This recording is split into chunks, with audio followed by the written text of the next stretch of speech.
Well, left-wing propaganda outlet ProPublica has published this very long article detailing a lot of luxury trips that Supreme Court Justice Clarence Thomas has received from a billionaire friend named Harlan Crow. Well, Clarence Thomas has now just issued a statement responding to the report. He explains, quote, Harlan and Kathy Crow are among our dearest friends, and we have been friends for over 25 years. As friends do, we have joined them on a number of family trips during the more than quarter century we have known them.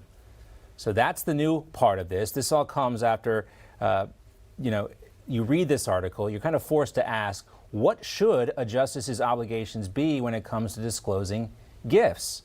Upon closer inspection, though, of the ProPublica story, it looks more like a hit piece picking on Thomas while ignoring other high-profile movers and shakers who enjoy the benefits of having billionaire friends.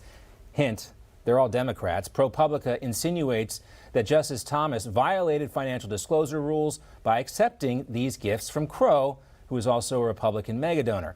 The outlet says Thomas vacationed on Crow's super yacht, he flies on Crow's private plane, and spends a week every summer at Crow's private resort in the Adirondack Mountains. Now let's make something clear. Crow did not give him a mega yacht or a jet. There's no evidence that Clarence Thomas, our most senior Supreme Court justice, has changed his judicial philosophy as a result of his friendship with Crow. ProPublica is just accusing Thomas of having a rich friend. But of course, the mainstream media is running with that. The Supreme Court is in the middle of this swirling controversy, and it causes trouble for Clarence Thomas. It's meticulous reporting, though. You know ProPublica, Kira, it's a very distinguished news outlet, and these trips that you talked about have been going on allegedly for more than 20 years. Some really eye-opening numbers if you look at the ProPublica report. Well, along with some Democrats, these are the people they are ignoring. We can talk about the Biden family business deals raking in millions of dollars on these shady transactions. And interesting to note that ProPublica stopped reporting on this right around the same time as the South Carolina primary in 2020. As soon as Joe Biden became the presidential nominee for the Democrats, they stopped reporting about his business deals. Just to compare, he and his family spent $20 million on a beachfront mansion in South Carolina. Owned by a prominent Dem. I should say they spent time at a $20 million mansion owned by a prominent Democratic donor named Maria Alwyn. So there's that.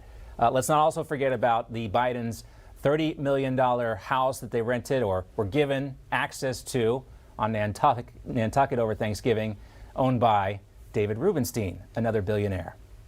Let's not talk about that. Nothing to see there. Nothing to see. Let's welcome in now former Trump 2016 foreign policy advisor and Newsmax contributor George Papadopoulos, also with us, attorney and Republican strategist Erin Elmore.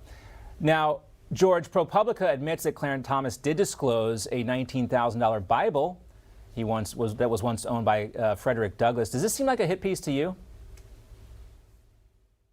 John, this really is as astonishing as it was predictable. The Democrats fear the supermajority, I should say the conservative supermajority, which is really the last great remaining vestige of the Trump administration, which has been acting as a very robust check against this very progressive backdrop of the Biden administration. Over the last 2 years, American jobs, our national identity, and even our standing in the world have all really been sacrificed on the altar of liberal symbolism that the Biden administration has really been shoving down the American public's throats. So it's no surprise that they are going to go after the senior judge on the Supreme Court, who has been acting as an effective block against this agenda. And moving forward, we're likely going to see escalating attacks as new cases are brought forth to the Supreme Court.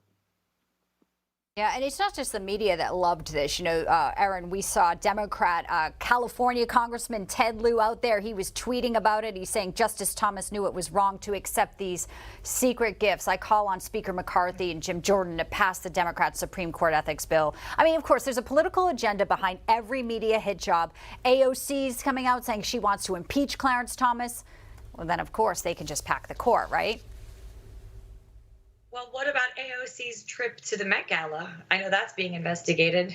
But seriously, there is such a double standard when it comes to Republicans and Democrats. And what it's starting to look like with what just happened with President Trump in New York with Alvin Bragg is that we are now prosecuting our political enemies. If you are a Republican, you will be prosecuted and persecuted. If you're a Democrat, it's sort of like, this is no big deal. And when you talk about Clarence Thomas, this is a friend for 25 years that he went on vacation with. This certainly doesn't reek of impropriety at all. And I say to Republicans, we need to start fighting fire with fire. DAs need to go out there and look into Democrats in their districts. Ted Lieu should be looked into now after he was tweeting about this. Honestly, enough is enough.